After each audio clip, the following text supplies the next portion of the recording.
I'd first just like to start by acknowledging the traditional owners of country throughout Australia and recognising the continuing connection to lands, waters and communities. I pay respect to Aboriginal and Torres Strait Islander cultures and to elders past and present. Tonight, I'm joining you all from Ngunnawal country, and if you wanted to share the traditional names of the lands that you're joining in from tonight, pop it in the chat. It's a great way to celebrate our history here in Australia. I'd also like to acknowledge the tremendous value that lived experience brings to suicide prevention work and emphasise that your voice as a person with lived experience is valid and essential for the work that we do together. That's why we're here. That's what CriticLE is all about. And that's what we're here to celebrate tonight. So we'll be recording the session, and this recording will be made publicly available to those who aren't able to join us. We've had a few people express that it's not a good time for them, so we'll be making it publicly available. So if you're uncomfortable about being recorded, just stay off camera and on mute, and we can share your questions and comments through the chat function, just to keep your privacy. Now, we won't be delving too deeply into stories tonight, but if anything uncomfortable does come up for you, please remember your self-care strategies, whether that's just talking to a trusted person, calling one of the many helplines that are available, or simply processing your emotion in your own way. If you want to have a chat to me after the session, towards the end, I'll put my email address in the chat so you can reach out to me and we can have a chat more offline. I want to welcome you all here tonight and emphasise that there's no right way to use your lived experience at conferences. We bring you this session today because we want to see a lived experience takeover of suicide prevention. And conferences such as the National Suicide Prevention Conference are a place where organisations and policymakers go to get the latest news on all things suicide prevention. So they're a great place to take your advocacy. Traditionally, these conferences have been the place where researchers present latest findings and organisations share learnings from the programs that they run. Over the last 10 or more years in the suicide prevention space, more people with lived experience have taken up the challenge to present on topics that are relevant to them. And Peta Dampney, who joins us tonight as the guest speaker for this evening, and myself, we've presented at these conferences and more on topics like what real recovery from suicide looks like, what it's like working in partnership with suicide prevention organisations, and creative expressions of lived experience, among a bunch of other topics. So we'll be sharing with you tonight these experiences so that we might learn together about some of the challenges about entering the conference circuit whilst using your lived experience. So before we get started, there's some people here that are familiar, but there are also some people that I don't think that I've met. So just take a few minutes to introduce ourselves so that you can get to know a little bit about us. So yeah, if you've got any questions during the discussion, pop them in the chat and we'll get to them as we go. After the session, we'll distribute a little bit of a cheat sheet, which is a summary of what we've talked about and some links for more information, just so that you've got a direction to go in after the session. So in introducing myself, I began using my lived experience in suicide prevention following a suicide attempt. I found my way to an advisory committee at Suicide Prevention Australia, and I've really never looked back. I love all of this work that I do. I've had a number of advisory roles for key organisations like Lifeline, Black Dog Institute and Roses in the Ocean. And I've used my lived experience to contribute to research, training others who have a lived experience to use their voice, and mentored people who start to do this kind of work. I'm currently undertaking a PhD, which is so interesting. My topic is the engagement of lived experience in suicide prevention, and recently launched CriticLE, who are bringing you this discussion tonight. And that's just to encourage some thought leadership on this topic. So I'll hand over now to Peta, and you can introduce yourself. Thanks, Hayley. And I'd just like to give a big acknowledgement and commend Hayley for really launching this initiative too and letting us all come together to learn and share with each other. It's absolutely excellent, and can't wait to see the progress of Hayley's PhD, and I know just how much she's going to be engaging with and involving the voice of lived experience. I'm coming to you all from Yagara country in South Brisbane this evening. And I really want to acknowledge the traditional custodians of all the different places which you're all zooming in from. And I also always like to give a shout out to the Awabakal people, who are the traditional custodians of Newcastle and Lake Macquarie, which is where I grew up. And so much of that landscape is a real strong connection to country for me as well. So really, really appreciate the learnings that I've received from there as well. Like Hayley, I came to sharing my voice of lived experience around 2015 to 2016, and I initially came through with Suicide Prevention Australia and Roses in the Ocean. And Hayley and I actually met quite early on in my own sort of journey of starting to share my experience, and it was really nice to connect with Hayley early on. I kind of got thrown very much in the deep end when I started sharing my lived experience, because I had media experience and was working at ABC a little bit at the time, but I was also simultaneously raising a newborn when I first started sharing my lived experience as well. So I, like Hayley, have been involved with lots of organisations and committees and panels and the media, particularly in my first couple of years of sharing my lived experience. What I do mostly now is obviously present at conferences, sharing my lived experience, but also educating people about different sorts of facets of mental illness and mental health and suicide prevention as well. And I'm also a mental health first aid instructor. And I've also worked at mental health first aid. And one of the big things that I do continue to consult mental health first aid is in lived experience, and also helping our instructors nationwide in how to share their lived experience safely during courses as well. So my big passion is about how to share it safely, and language, and just finding a purpose and some key takeaways that we can share via our lived experience as well. And I'm really looking forward to this evening to getting to connect with you all, and hopefully those of you that have been thinking about making a move into sharing your lived experience at a conference for the first time, really hoping that this might get you over the line and really get you thinking about applying and joining Hayley and I at the conference next year. Great, thanks, Peta. I just want to emphasize that we're just regular people. We have a lived experience, and we draw on that experience to do really great things. So anyone can do this kind of work as long as you have self-insight and can apply it in a suicide prevention context. Then it's really, yeah, anyone can do this kind of work.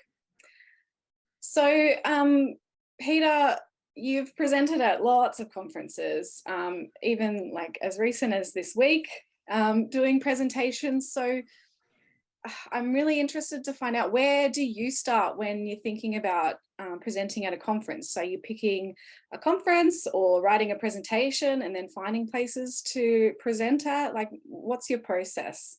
Yeah, I guess my first process is really sort of taking note of what the conference is and what the target audience of the conference is, and usually each year, particularly for annual conferences, they'll have a particular message or a particular sort of motto or statements or values that they're trying to get across, and particular topics. So it's really, really important to sort of look at those first to see if the ideas that I'm kind of thinking actually match up with what they're trying to do that year. So that's usually my first thing. Looking, if I have the opportunity to have a look through maybe who's on the program committee, just to see what their interests are as well, and having a look through that. But generally what I sort of try to start doing is, after I've done that, really starting with 3 goals that I really want to talk about. And I always try to go under than over, because if we're only given about 15 to 20 minutes, or sometimes at the most half an hour to speak, that time can go really, really quickly, even though we think it can be a lot of time. So really sort of going, my first thing is what do I want people to actually walk away from my presentation having learnt as a takeaway message? And so kind of going backwards there. and kind of thinking, well, in order for them to take away these takeaway messages, what is it that I actually need to do, and how can I engage people and make it interesting? So yeah, usually what I try to do is make a sort of bit of a brainstorm on a page of paper, and I kind of stick to one page for those dot points or that mind map, because I think if I go for more than a page, then it's probably becoming too much to actually talk about in that certain amount of time. So it's a really good process to narrow it down and actually work out what's important for me to actually talk about during a certain presentation.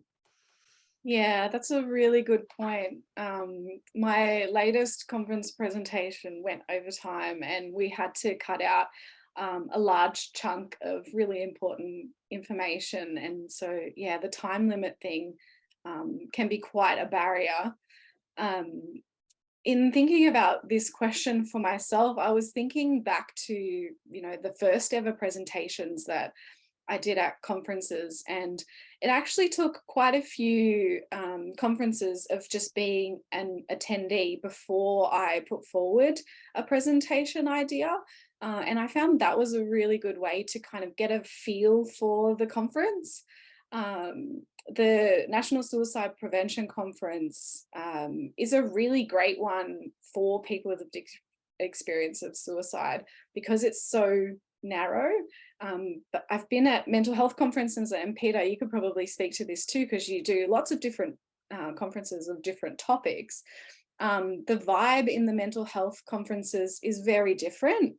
And I actually, when I presented at a mental health conference, found it quite confronting, and also watching other presenters as well, found it quite uncomfortable at times. Yeah, I mean, each conference and each organization that presents those conferences has very different feel and vibe to them. And the level of lived experience that's present at those particular conferences will differ. So, for example, the conference that I've just attended this week was the Workplace Mental Health Symposium. And a lot of the people who will go to that conference are HR, workplace health and safety, or occupational health and safety. We're starting to see wellbeing officers at workplaces, which is really good, like mental health chief officers, but lots of clinicians, like organizational psychologists, for example. So not necessarily a huge focus on lived experience per se, and I guess I've kind of developed a bit of a reputation as being quite loud and colourful at these conferences, and quite big about lived experience. So I think, had I been attending these conferences at the start of my lived experience journey, it could have been quite confronting right at the start, but because now I've had experience, and like you sort of kind of started in that safety of the suicide or the National Suicide Prevention Conferences, where that lived experience base is really strong, it's kind of given me confidence to be at times the only one of maybe a few people at a conference who are happy to put their hand up to identify that they even have lived experience of anything. So yeah, like as you said, I think it's really, really important to think that sometimes it is about sitting back and watching and seeing, different styles.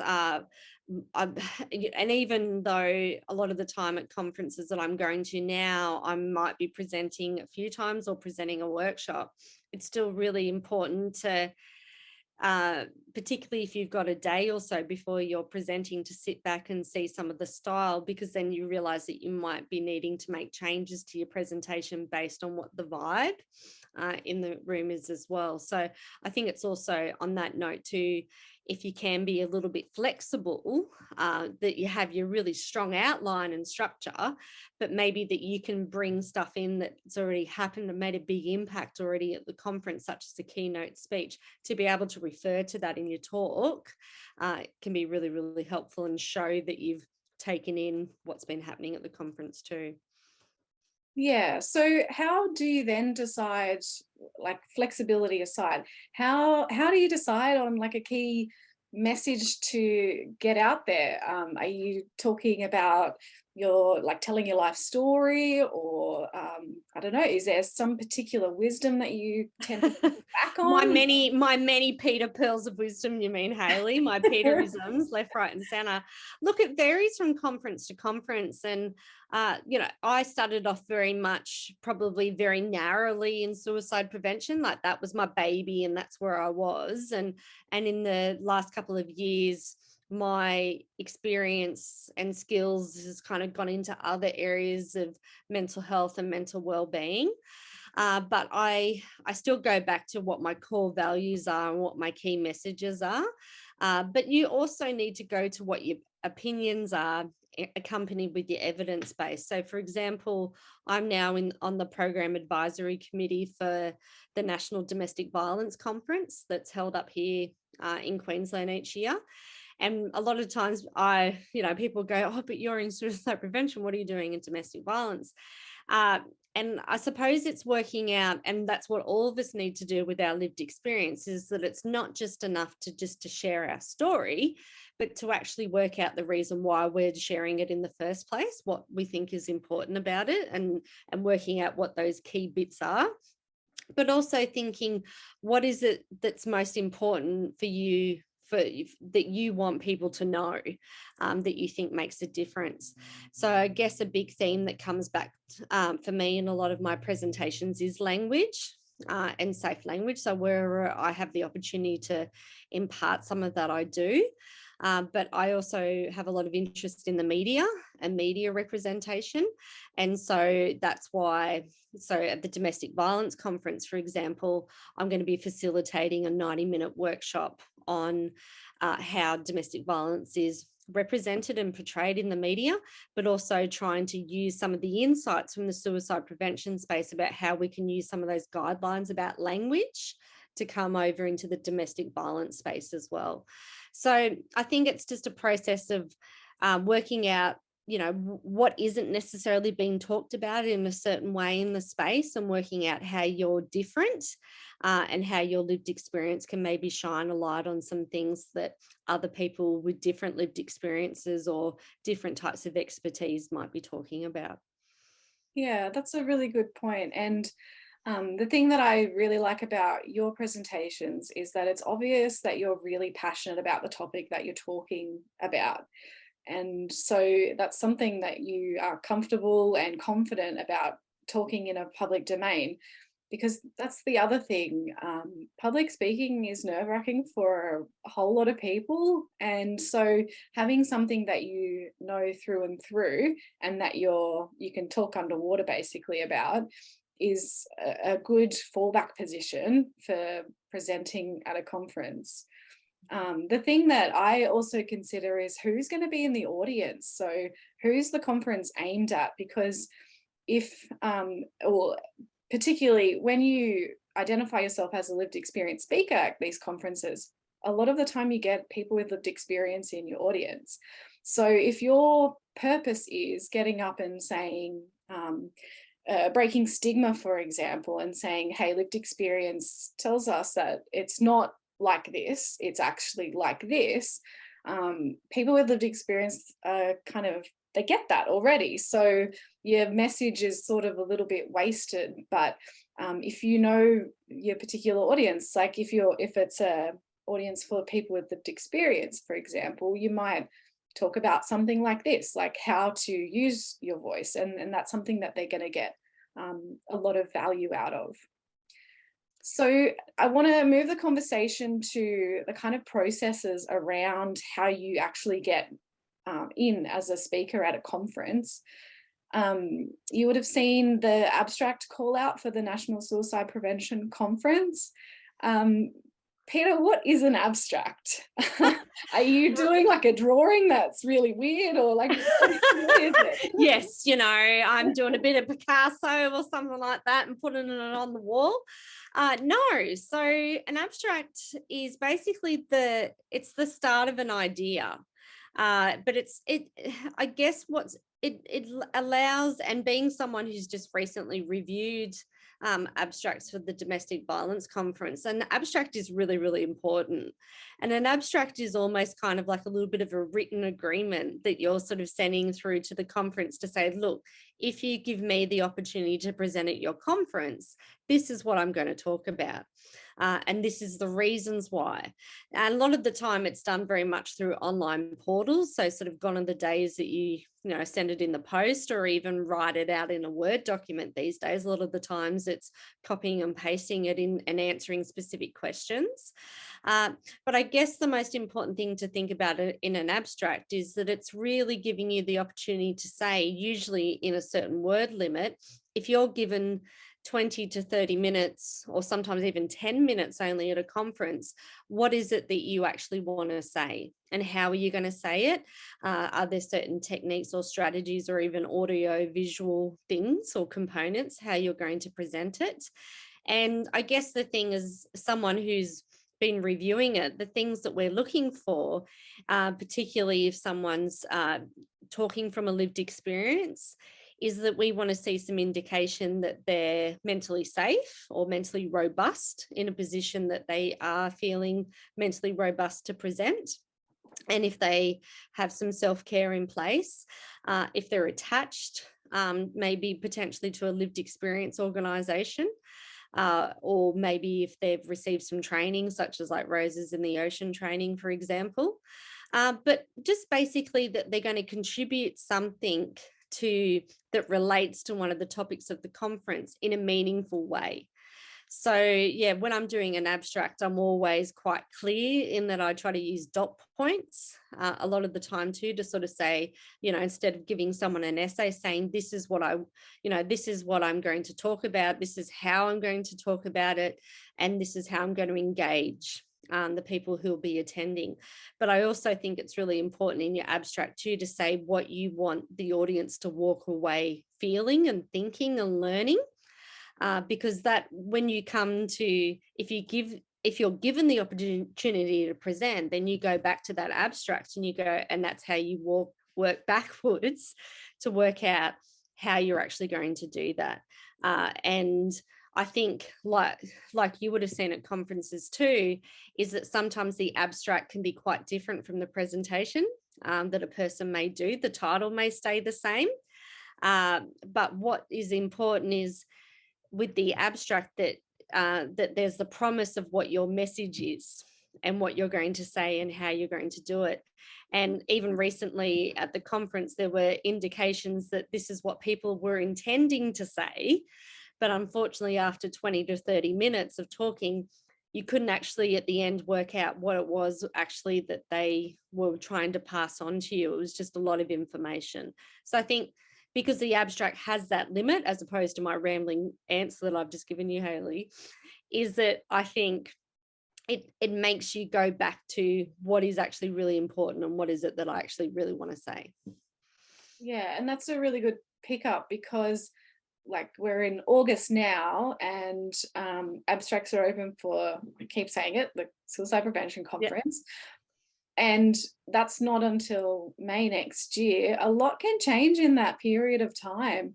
And you don't necessarily create your presentation and then write an abstract. You could, as you say, have a kernel of an idea and say, this is what I'm going to do, and then completely shift and change when you come to creating your presentation. I'm not sure about you, Peter, but when I create my presentations, it's at the last minute. So I'll be writing my presentations that I've pitched in May next year. And yeah, so like your whole mindset could be totally different. The way that I like to look at abstracts too is as a marketing tool. Thanks, Joe. Yeah, it's a marketing tool. So it's an opportunity for you to pitch yourself not only to the program committee who's going to be judging your abstract and accepting it or not, but also conference attendees, because these abstracts go on to form the booklet that people use to decide which sessions they're going to attend. So they're the conference attendees, they're using that booklet to shop around and say, oh, that looks interesting, that doesn't look interesting. And so if you want people to then also attend your presentation, you need to get them at the abstract.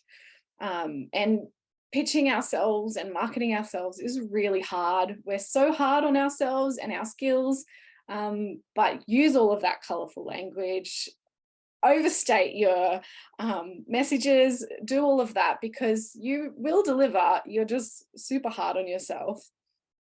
But also I wanted to have a conversation with you, Peta, around safe language. You spoke about it being a passion of yours, and when we're sharing our lived experiences, we're sharing some things that can traumatize others. What are the kind of guidelines or boundaries that you have around safe language?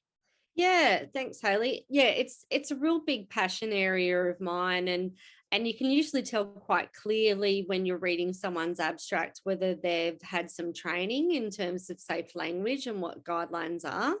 And I think what it comes down to is how you want people to feel during a presentation, and particularly how you want them to feel when they leave the presentation. And it's really important for us to share our lived experience and for that to be meaningful. But at the same time, we don't want to re-traumatize ourselves in the process. And we also don't want to traumatize members of our audience. Now, of course, it's human nature that emotions can be triggered, and it's natural and normal as humans to feel emotions, and that's fine. But where we can, we're always sensitive and reflective about how descriptions of our experience or how sharing our lived experience can have an impact on audiences. So if I were to read an abstract, which I have, and it's a very detailed story of saying, I've experienced domestic violence, and this has happened, and then this has happened, and that's happened. And then if I don't see on the abstract there anything that kind of promotes to me that there's been some sort of learning for that person, or any sense of hope or recovery or some understanding of comfort that they want the audience to take away, then that really, really concerns me about, what place that person is in currently mentally and physically, and whether the audience or attendees are going to feel mentally safe and comfortable being in that space. So I think that's why it's really important to work out what your key message is, or what your takeaway message that you want to have for the audience, because that will determine what aspects of your story are relevant, and also what aspects of your story are safe to share in relation to that. And that really helps determine. But I guess specifically when we're talking about safe language, we're thinking about things such as our mind frame guidelines, and making sure that we're using the proper terms when discussing suicide and mental illness. And if you feel like you need a little bit of additional training before submitting your abstract, I really recommend the National Communications Charter that you can do through Mindframe. It's a short sort of online course that you can take yourself through that guides you through how to use that particular language. And you do get a certificate at the end, and organizations can kind of get that accreditation as well. So yeah, it's just to show respect. What we would say in the biz is that we'd call it trauma informed, that it's understanding that when we're sharing a lived experience of suicide, it is trauma, right? It is a traumatic experience. Even if we've got post-traumatic growth after it as well, we need to present it in a trauma-informed way to look after our own mental health as well as everyone else in the room. Yeah, and bouncing your ideas off another person with lived experience or another person that knows the sector is a really good way to kind of get a gauge for, the safety of what you're going to be talking about. Before we move on to what happens when your abstract's accepted, I wanted to give one more tip. It is to look at past abstracts that have been accepted. So programs for past conferences are generally publicly available on the internet. So just Google whatever conference you're interested in, program as well as program, and you should be able to see what kind of things that they push through and have present at their conferences. So it's a really good way to get a feel for how to structure it so that your abstract is accepted for the conference. So on what happens when it gets accepted, well, what next? What does that kind of sign you up for? What are you committed to do? Conferences are expensive. How do you afford it? Like, that's a lot of questions, Peta, but please start answering them now. Yeah. Look, it varies from conference to conference, and that's why I always encourage people, whether they're thinking about presenting or not, is if there's bursaries available, to definitely apply for those regardless. What's a bursary? A bursary. Well, I'm so glad you asked, Hayley. So a bursary is like a scholarship, and it can vary from conference to conference. So sometimes it's like it's being given the opportunity to attend a conference for free. So sometimes it may extend so far that there might be these types of scholarships or bursaries that are funded by different national or local or state organisations, and sometimes businesses as well. So they may even pay for your travel. They might even pay for your accommodation and also attending the conference. They may only pay for you to actually attend the conference itself, so you might still be required to pay for your travel accommodation. Sometimes there's the opportunity where it might be just for a virtual attendance as well, which can suit people, so that if they may feel as though, well, I still really, really want to attend or even present, because you can present virtually or pre-recorded as well. So it gives people that opportunity as well. So there's, and most conferences in Australia do have those bursaries. So even the variety of different mental health organisations that I apply for, they'll have lived experience bursaries. They don't, the majority of them don't always cover the travel and accommodation, but they do frequently cover the conference, which can sometimes be the most expensive part of it anyway. And when you think that it does go a fair way, because it's providing you your meals, during that day as well. So it's a significant amount.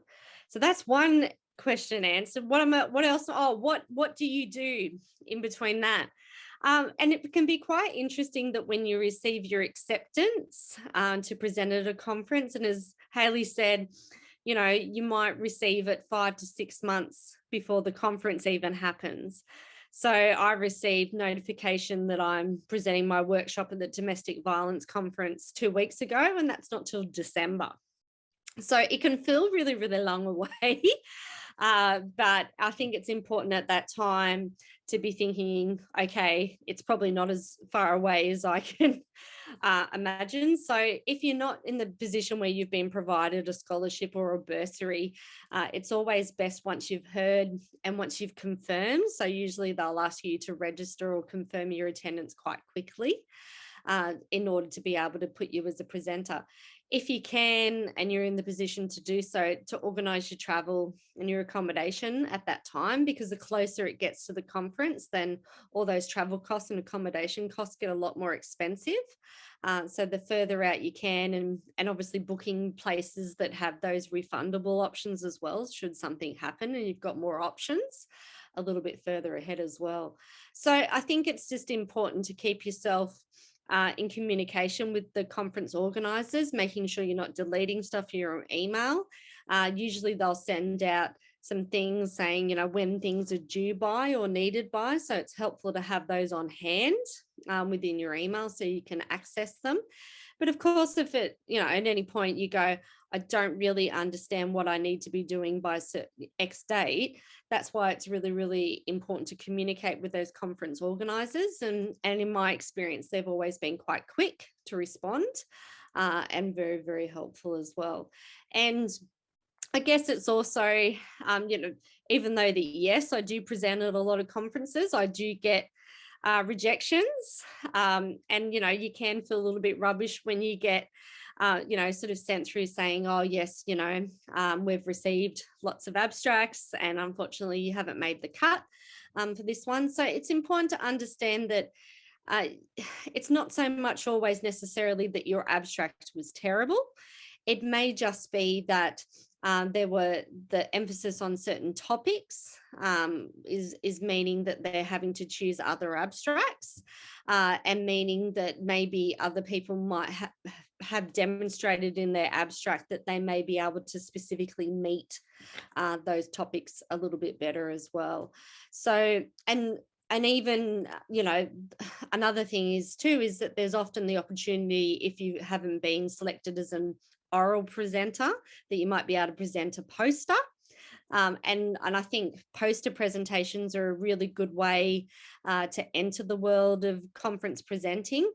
And Hayley was actually, she won one of our poster competitions at a conference recently, and it was very, very exciting. But mainly that came down to the fact that her experience at speaking at conferences meant that when she presented the conference sort of poster presentation talk in a very short amount of time, she was very good at doing that based on her experience. So that's what, you know, really helped to get her over the line. So hopefully, Hayley, I've answered something in that ramble that might be useful. Yeah, and I'll get to posters in a second, but before we move on from getting your abstract accepted, I just wanted to emphasize that it doesn't commit you to anything. You don't have to attend any of the conference that you don't want to attend. You can just go and do your presentation. It's completely flexible. The only thing it commits you to doing is if you do accept your presentation, you have to register as an attendee for at least the day that you're on, and it varies from conference to conference. The other thing that I wanted to mention is if you miss out on a bursary, then there are other avenues for funding. So for one conference, I didn't get a bursary, and the ACT Consumer and Carers Forum have a training budget. So I actually got up to $1,000 worth of funding to attend a training opportunity, which I used towards getting to a conference. So that included my accommodation, the registration, and my travel costs. So if you miss out on a bursary, it isn't the end of the road, and there are other avenues to get funding. You just kind of got to shop around and see what your mental health consumer groups, because they're more coordinated than the suicide prevention space when it comes to this sort of thing, that they have funding available to do these sorts of activities. But back to Peter, you spoke about posters and gave me such a lovely shout out, thank you. But what is a poster? If you don't get an abstract accepted and they offer you a poster, what does that mean? What is it? Do you have to, you know, get the clag glue out and chop up? Well, in my case it is, like, because I'm not necessarily as good at doing posters as you are, Hayley. So yeah, I totes, you know, get out the clag. But yeah, no, usually what happens is, and this is also coming from the experience of reviewing abstracts as well, is a lot of the time when you're reviewing abstracts, you're given the opportunity to say whether you believe a certain presentation might be better as a poster, or could be put as a poster with some different sorts of adaptation, or, you know, some changes. And sometimes, you know, we might even go, oh, actually, you know, it suits a completely different type of presentation as well. But posters give people the opportunity, and I think unfortunately a lot of people view posters as like, oh no, like I haven't. But what people don't understand is posters is a completely different way of communicating with people at a conference, and it's a very different medium. And usually, so it is best, if you're selected to do a poster, is to get in contact with someone who is good putting together digitally a good poster. And usually what happens is you put together a design for the poster. And I know when I was talking to Hayley at the conference, you know, she was pointing out some really great resources that she used to help put together her poster. And obviously it worked out really well for Hayley.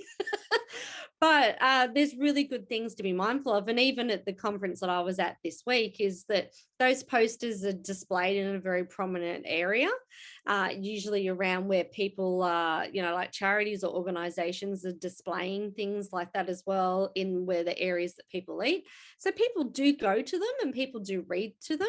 I know certain people that I've presented with who would say, give me a poster over an oral presentation any day, that they'd rather that ability to control. And, it's a way of presenting your story and your lived experience without necessarily having to stand up and do a formal speech or presentation or a PowerPoint presentation. So I think a lot is really, really valuable about posters, and it's done very differently, depending different conferences as well. Yeah, and Glenn, congratulations on your poster and presentation. I like that you went from a poster to a presentation. That's really great, and it shows the possibilities that exist when doing these, when going to conferences. That you may have missed out this year, but it might happen for you next year. I'd also like to add to what you were saying, Peter, is it varies from conference to conference how posters are presented. So the poster presentation that I won the certificate, it was on a computer screen, but then there are also conferences where they require you to print out a poster and display it. So yeah, it really varies, and it's important to read the fine print when you're applying to these conferences about exactly how things work in practice. And if you don't want to do a presentation, if you're not ready to get up and speak publicly, you can choose to submit your abstract as a poster presentation. It doesn't have to go presentation and then you get the consolation prize of getting a poster. You can target presenting a poster at a conference. I'd like to move on now, Peter, to have a bit of a chat about what it's like when you actually get to the conference. 3 days, 4 days can be a lot to sit in a mental health, suicide prevention space. How do you kind of manage your own self-care during the conference and anxiety that you might have when you're speaking? What is it like when you attend a conference as a speaker? Look, it's varied a lot over the years, and I think, I take myself back to my first ever National Suicide Prevention Conference that I attended. I had a 6-month-old. And so I took him along because I was still breastfeeding, and I had husband there as well. So, that presented different challenges on its own, to have that and to factor that in. But it was also probably in a way a little bit of a helpful distraction as well, that I had that excuse, to be able to go, oh, I need to just kind of check out for a little bit in order to do this as well. I think the good thing about the suicide prevention conferences is there's a lot in place to support us at conferences. So sometimes they might be like chill out rooms, being able to buddy up with different sorts of people who have a lived experience. First timers, usually there's like a bit of a first timers get together for people who haven't been at that type of conference before as well. But it's also about reminding yourself is that you don't have to go to every single session, and you don't have to be watching things for 3 days straight, that you do have permission. It's not like school, that you can step out, that you can have a break, you can grab a cup of tea or coffee. My big thing that I've really found, because I attend a lot of conferences now, is that I need to step out into fresh air, and I need to get out and get some blues and greens. So even just this week, I skipped out on one of the sessions about burnout because I was a bit burnout from burnout. And so I went over to the beach and just sort of had half an hour at the beach just to kind of refresh, recharge, and then was able to go back into it. And I think the good thing about a program is that you can really identify what is important that you go to and really highlight that, and make sure you get to those, but also give yourself that compassion that says to yourself that you don't necessarily have to be present at absolutely everything to do with the conference. And having all those coping strategies and self-care in place, like having someone that you can just call up on the phone and just go, oh, and just kind of vent and say, this is full on. Music, anything that you would normally go to help you when you're distressed. It's important to have in mind that you are probably going to have your emotions sort of triggered at some point during the conference, and it can happen when we least expect it as well. So it can even be things such as making sure you get enough sleep, making sure you drink enough water, making sure you eat food during the breaks. Because sometimes we get swept up in it so much and we're talking and we actually forget to eat and drink as well. So a lot of those things that we kind of take for granted in normal non-conference life can slip away very easily during conferences too. So hopefully there's some things in there, Hayley. I think you wanted me to answer more, but I've talked a lot in that little bit. So if there's anything else specifically in that you want me to say, let me know. No, that's a really great response. And the thing that helps me is the community that is the lived experience space. You'd be amazed how quickly you find other people with a lived experience at a conference.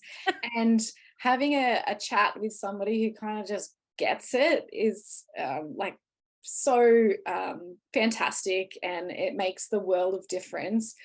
And I think back to a particular situation where I was in a session where somebody who I knew had a lived experience found it quite triggering, and that person got up and left the room quite abruptly. And then all of the people that knew this person got up and left the room as well, and wrapped their support and love around that person so that they were able to kind of manage their emotions in such a distressing presentation, I suppose you'd call it. So yeah, find your little crew, your tribe. Even people that don't have a lived experience are quite lovely at these events and are happy to have chats. But also they have features like standby response counselors. So get to know the kind of things that exist at the conference that can kind of help you manage your own personal care. You like the greens and blues, Peter, but I like to just go back to my room and lay on the bed in the silence to recoup myself. So now, when you go back to your daily life and you're all passionate, you've been around people that have the same ideas as you and passion and motivation as you, what happens when you go back to your regular life? Like how does that feel? Well, it's exhausting, and we need to really remember that conferences are emotionally and physically exhausting. So even for me, having been to a workplace conference this week where the lived experience wasn't as, I guess, as emphasized, it was still exhausting. Because they got me last minute to deliver a workshop yesterday because someone else bailed. So that was a whole other level of exhaustion. But it's just that you do get emotionally and socially drained. So, you're talking to people, you're learning things, you got your brain tired and your brain fatigue and, stuff like that as well. So the biggest thing for me is that where I can, I always allocate a day or two just of nothing, so that I'm going to come home and I can kind of just veg a bit. I can, maybe have a bit of a sleep in, a little bit of a lie in, binge watch some TV, treat myself to a meal out, get some sunshine and things like that. Like I really emphasize for that day or two after each conference to do that. I have had times this year where my break between conferences has been 5 days. And it's been really exhausting to, have to come out of one conference and then be back into another one in 5 days. And that's not including sort of travel and things like that as well. So yeah, it's just being mindful of how you're going to feel afterwards. And so sometimes we leave on a big high, like an adrenaline high, like, yeah, I found my people, I found my tribe, life is so good. But other times we can leave a conference just feeling a bit vulnerable. particularly things that have come up in the conference, or, particularly if you've shared your lived experience for the first time in a certain way, you can feel a little bit like anxiety ache afterwards, where you can kind of be like, oh, sort of questioning yourself in the days afterwards as well. So yeah, all that compassion, letting your family and friends and your loved ones know around you how you'd like to be supported for those, sort of days before, during, and after. I think the conference is really important. And obviously the more that you do the conferences, you kind of get used to certain things and how you're going to be impacted. But particularly those first couple, it can kind of feel like a lot at once. Yeah, and I suppose I'd add to that I have my lived experience people who get it, and when I leave a conference and I feel excited or I feel flat, I ring them and have a really good conversation about it. And because a lot of people with lived experience talk about going back to their families and their families not being as passionate about suicide prevention, and that's really challenging. But yeah, having your suicide prevention people that you can wrap around you is a really good way to support yourself after a conference. Yeah. Now, recognizing that we have a lot of experience in the room tonight, I'd like to just spend the last 5 minutes before we start the wrap up to put it out to you guys. Do you have an experience that you want to share? Do you have any questions that we haven't answered in this session tonight? You can pop them in the chat, stick your hand up, and we can have, like a little bit more of a learning from each other. And Hayley and I both will have our emails, that if you don't, sometimes a question comes to you in the days afterwards as well. I'm more than happy to go over it then as well. Or I know some people have said that they might not necessarily want to share them here, but afterwards too, that's completely all right too. So a question in the chat, more of a call for advice in regards to sharing lived experience and if it can affect things professionally. I'm currently a student of social work wanting to get into mental health. I want to share my experience, but don't want to reduce my opportunities by doing so. I would say to you that things are changing with stigma and professional work environments, specifically in the social work space. We've got a huge movement for peer work where you bring your lived experience and it's a requirement for the role that you have. It's a difficult one. If you trust the people around you that you work with, maybe test a few kind of hints out there and see how they respond. But I don't see it as a barrier. And I don't think that, any workplace that doesn't accept your authentic self is not a workplace for you. It's a difficult one. Peter, do you have any answer to this? Yeah, I mean, I have lots of mental health practitioners who often at different conferences will share elements of their lived experience. And I think it's how you share it that will really determine kind of how people take it. And also how relevant or what insights it might provide to other people who work in your space as well.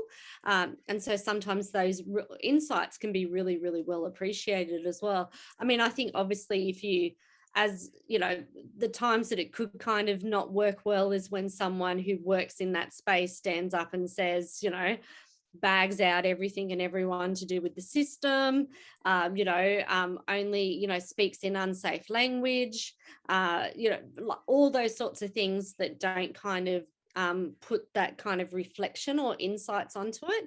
That's the times that I've seen at conferences perhaps where people have questioned the appropriateness of the presentation and stuff that's being discussed.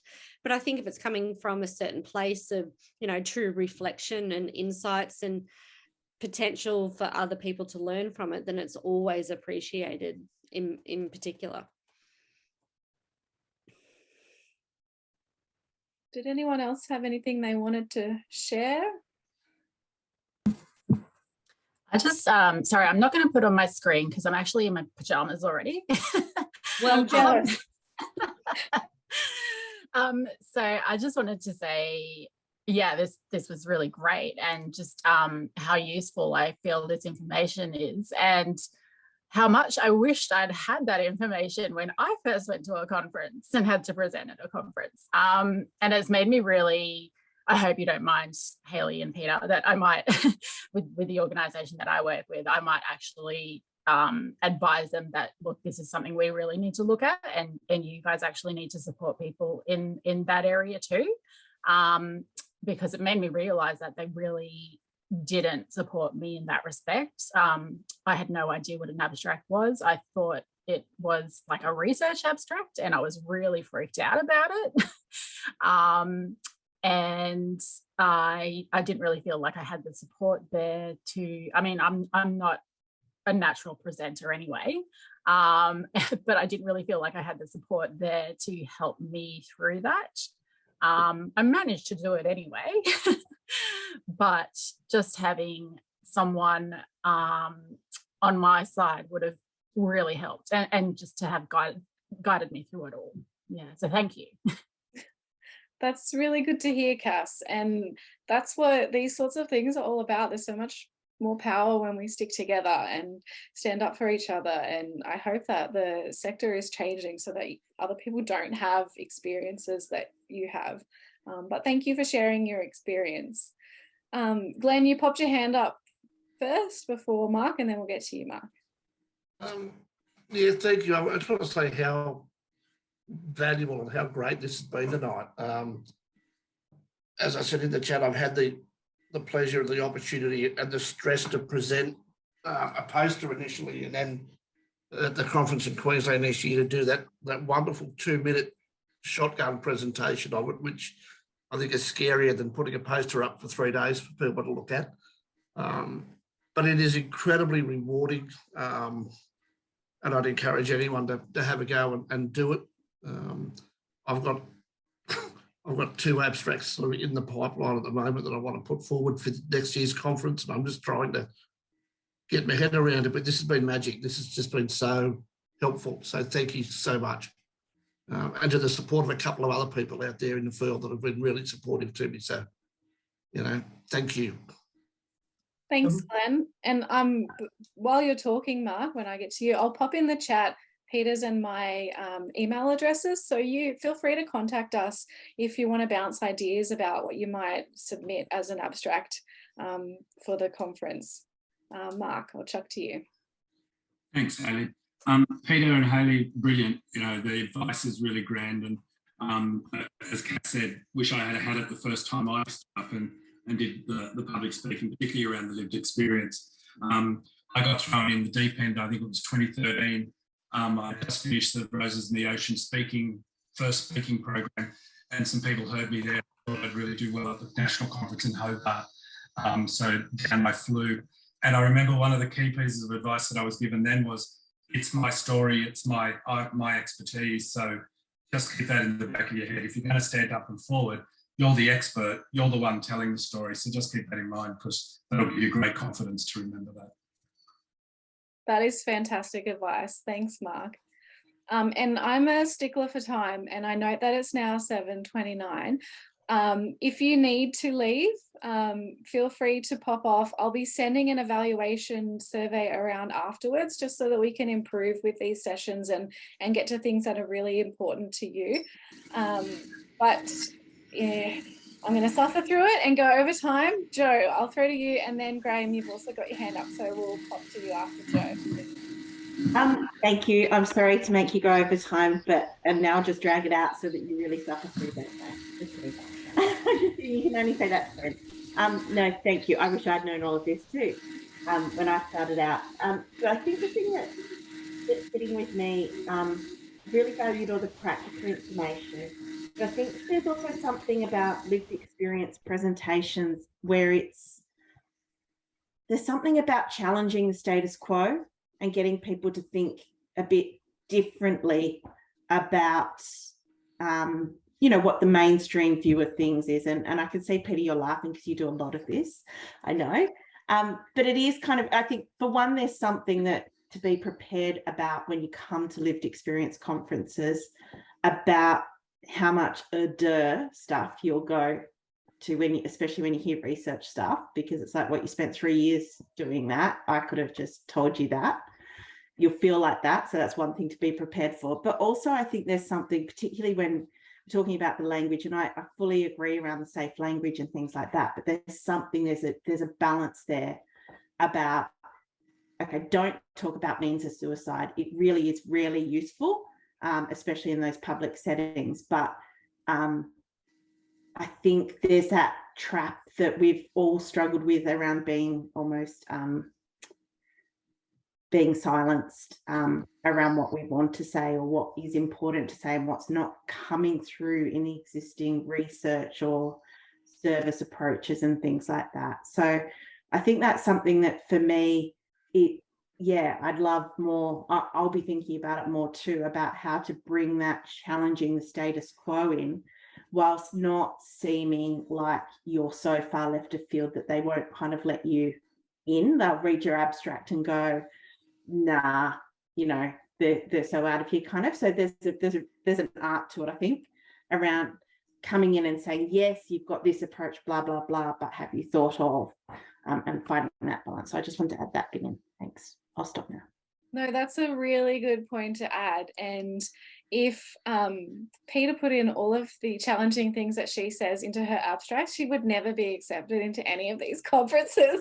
So you can kind of dress it up a little bit, like I said, marketing pitch, and you know, soften it a little bit. And then once you get that platform, you go full ball into challenging that status quo. But yeah, thanks for adding that, Jo. That was really valuable. All right, Graham, you've got your hand up. Yeah, I'll be very brief, Hayley. I don't want to take you too far over time. We just all should remember, apart from telling our story, we should advocate for the absolute need for diversity and inclusion of lived experience people at all levels. And that's the important message we should always try and get across. Yeah, and I noticed your comment in the chat too, Graham, about telling more than just your lived experience. There's so much value in telling your story, but really drawing on the insight and knowledge that you've gained from that experience, and then using your experience just as a support to why that message and that insight is so powerful. So yeah, thank you so much for adding, Graham. And what a fantastic job you and Peta did. Thank you. Thank you. Well, as I said earlier, if you've got any follow-up questions or comments, or want to get in contact and just have a chat about using your lived experience at conferences, reach out to us in the chat. I'll be sending a follow-up email anyway, so you can just reply to that and we can have a conversation. Really happy to have these conversations with people. But thank you all for coming tonight, and it's been fantastic. And I hope you have the good rest of the night. Go and get some dinner or something. Big thanks to Hayley for organising it too. Yeah, thanks, Hayley. It's great. Yeah. Take care. Bye. Take care, everyone. Yep, take care. Bye.